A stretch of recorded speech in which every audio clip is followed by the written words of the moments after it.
आज के इस खास वीडियो में हम एक ऐसे विषय पर चर्चा करेंगे जो न केवल आपकी जिंदगी को बदल सकता है बल्कि आपको सफलता के शिखर तक पहुंचाने में भी मदद करेगा। जी हाँ, आज हम बात करने वाले हैं 100 से भी ज्यादा प्रेरणादायक कोट्स के बारे में जो आपकी जिंदगी में एक नई ऊर्जा और उत्साह भर देंगे। ये कोट्स अपने आप में ऐसे गुप्त शब्द हैं जो न केवल आपको बल्कि आपके आसपास के लोगों को भी प्रेरित करने की शक्ति रखते हैं।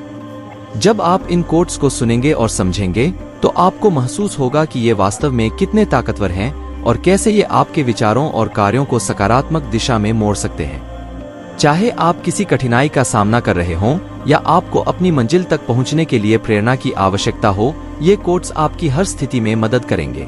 महान विचारकों और सफल व्यक्तियों द्वारा कहे गए ये शब्द समय की कसौटी पर खरे उतरे हैं और आज भी उतने ही प्रासंगिक हैं जितने पहले थे। तो चलिए बिना किसी देरी के हम इस प्रेरणादायक सफर की शुरुआत करते हैं। कामवासना के समान विनाशकारी कोई रोग नहीं है।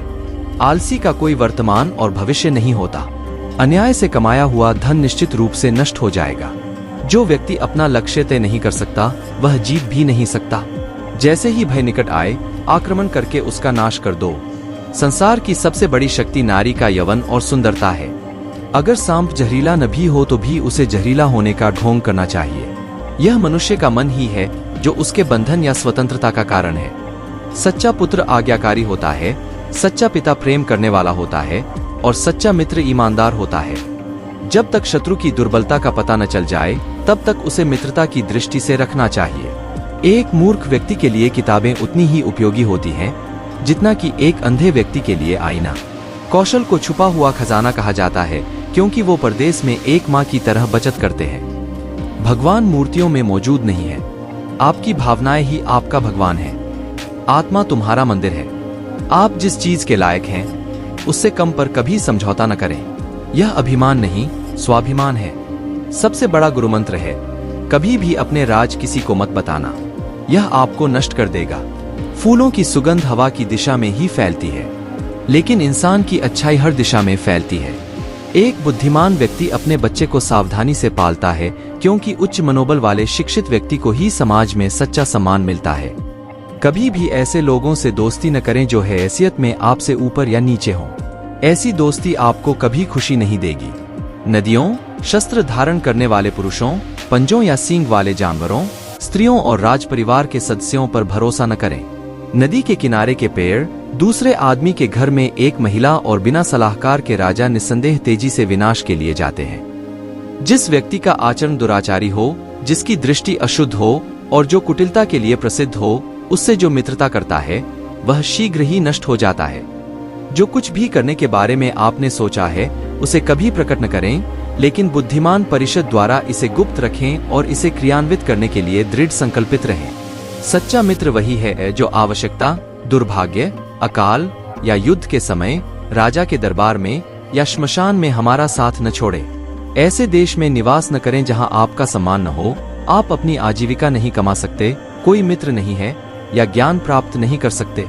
मूर्ख को सलाह देना, दुराचारी स्त्री की देखभाल करना और सुस्त और दुखी व्यक्ति की संगति करना अविवेक है। एक बार जब आप किसी चीज पर काम करना शुरू कर दें, असफलता से डरो मत और उसका परित्याग मत करो। जो लोग ईमानदारी से काम करते हैं वे सबसे ज्यादा खुश होते हैं।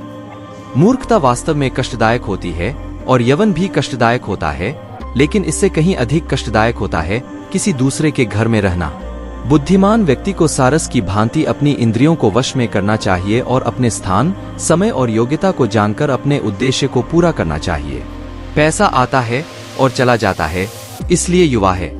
जीवन जाता है और आत्मा जाती है, कुछ भी हमेशा के लिए नहीं रहता। केवल एक चीज जो दृढ़ रहती है वह है आपका विश्वास। किसी व्यक्ति का भविष्य उसकी वर्तमान परिस्थितियों के आधार पर मत आंकिए, क्योंकि समय में इतनी ताकत है कि वह काले कोयले को चमकदार हीरे में बदल सकता है। वाणी की पवित्रता, मन की, इंद्रियों की और एक दयालु हृदय की आवश्यकता उस व्यक्ति को होती है जो दिव्य मंच पर उठने की इच्छा रखता है। एक अकेला चंद्रमा अंधेरे को दूर करता है जो कई तारे भी मिलकर नहीं कर सकते। व्यक्ति को अधिक ईमानदार नहीं होना चाहिए। सीधे पेड़ पहले काटे जाते हैं और ईमानदार लोगों पर पहले शिकंजा कसा जाता है। यदि पैर में मणि और सिर पर दर्पण रखा जाए तो भी मणि अपना मूल्य नहीं खोती है। पुरुषों की तुलना में महिलाओं में भूख 2 गुनी, लज्जा 4 गुना, साहस 6 गुना और वासना 8 गुना होती है। संचित धन खर्च करने से बचता है, जैसे कि आने वाला ताजा पानी रुके हुए पानी को बाहर निकालने से बचता है। यह विचार छोड़ दो कि आसक्ति और प्रेम एक ही चीज है, वे शत्रु हैं।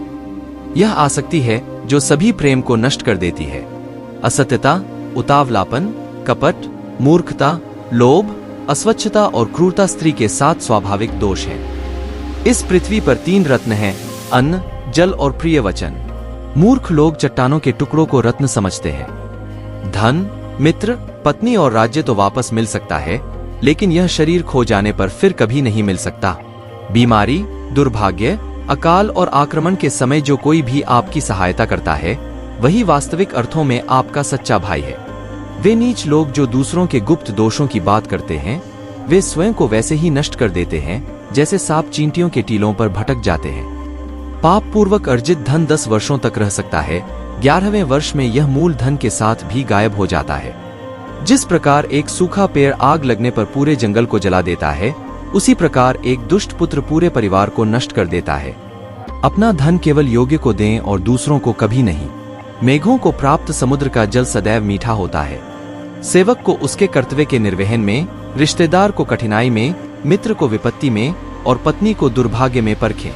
कांटों और दुष्ट लोगों से निपटने के 2 तरीके हैं, एक उन्हें कुचल देना है और दूसरा उनसे दूर रहना है।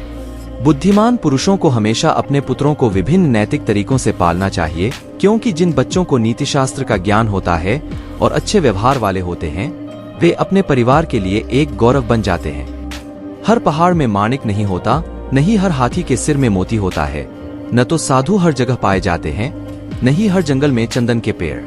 भगवान लकड़ी या पत्थर या मिट्टी की मूर्तियों में नहीं रहते हैं, उनका वास हमारी भावनाओं में, हमारे विचारों में है। इस भावना से ही हम इन मूर्तियों में ईश्वर को विद्यमान मानते हैं। वह जो भविष्य के लिए तैयार है और जो किसी भी स्थिति से चतुराई से निपटता है, वह दोनों खुश हैं। लेकिन भाग्यवादी व्यक्ति जो पूरी तरह से भाग्य पर निर्भर करता है, बर्बाद हो जाता है। कठिन समय में धन की रक्षा करनी चाहिए, धन की बलि देकर पत्नी की रक्षा करनी चाहिए, लेकिन पत्नी और धन की बलि देकर भी अपनी आत्मा को अवश्य बचाना चाहिए। हर मित्रता के पीछे कोई न कोई स्वार्थ होता है, बिना स्वार्थ के दोस्ती नहीं होती। यह एक कड़वा सच है। उस व्यक्ति से दूर रहें जो आपके सामने मीठी बातें करता है, लेकिन आपके पीठ पीछे आपको बर्बाद करने की कोशिश करता है, क्योंकि वह जहर से भरे घड़े के समान है जिसके ऊपर दूध होता है। अपमानित होकर जीवन की रक्षा करने से अच्छा है मर जाना। जीवन की हानि केवल एक पल का दर्द देती है, लेकिन किसी के जीवन के हर दिन अपमान होता है। जो बीत गया उसके लिए हमें परेशान नहीं होना चाहिए, नहीं हमें भविष्य के बारे में चिंतित होना चाहिए। विवेकी पुरुष केवल वर्तमान क्षण से निपटते हैं। सांप के दांत में, मक्खी के मुंह में और बिच्छू के डंक में झर होता है, परंतु दुष्ट मनुष्य इससे अतृप्त है। एक अशिक्षित व्यक्ति का जीवन कुत्ते की पूंछ की तरह बेकार है, जो न तो उसके पिछले सिरे को ढकती है और न ही कीड़ों के काटने से बचाती है। जब तक आपका शरीर स्वस्थ और नियंत्रण में है और मृत्यु दूर है, अपनी आत्मा को बचाने का प्रयास करें। जब मृत्यु निकट हो तो तुम क्या कर सकते हो? वह जो हमारे मन में रहता है वह निकट है, हालांकि वह वास्तव में दूर हो सकता है। लेकिन जो हमारे दिल में नहीं है वह दूर है, भले ही वह वास्तव में पास हो। नैतिक उत्कृष्टता व्यक्तिगत सुंदरता के लिए एक आभूषण है। धर्मी आचरण, उच्च जन्म के लिए, सीखने में सफलता और धन के लिए उचित खर्च। किसी व्यक्ति की उत्पत्ति का अनुमान उसके व्यवहार से, उसके मूल स्थान का उसके स्वर से और उसके भोजन के सेवन का अनुमान उसके पेट के आकार से लगाया जा सकता है। पृथ्वी सत्य की शक्ति द्वारा समर्थित है। यह सत्य की शक्ति है जो सूर्य को चमकाती है और हवा चलती है। वास्तव में सभी चीजें सत्य पर टिकी हुई हैं। अपने व्यवहार में बहुत ईमानदार न हो, क्योंकि जंगल में जाकर आप देखेंगे कि सीधे पेड़ कट जाते हैं और टेढ़े खड़े रह जाते हैं। हमें सदैव वही बोलना चाहिए जो उस व्यक्ति को प्रसन्न करे जिससे हम कृपा की अपेक्षा रखते हैं। जैसे शिकारी जब हिरण को मारने की इच्छा करता है तो वह मधुर गीत गाता है। एक विद्वान व्यक्ति लोगों द्वारा सम्मानित किया जाता है। एक विद्वान व्यक्ति अपनी विद्या के लिए हर जगह सम्मान पाता है। वास्तव में विद्या का सर्वत्र आदर होता है।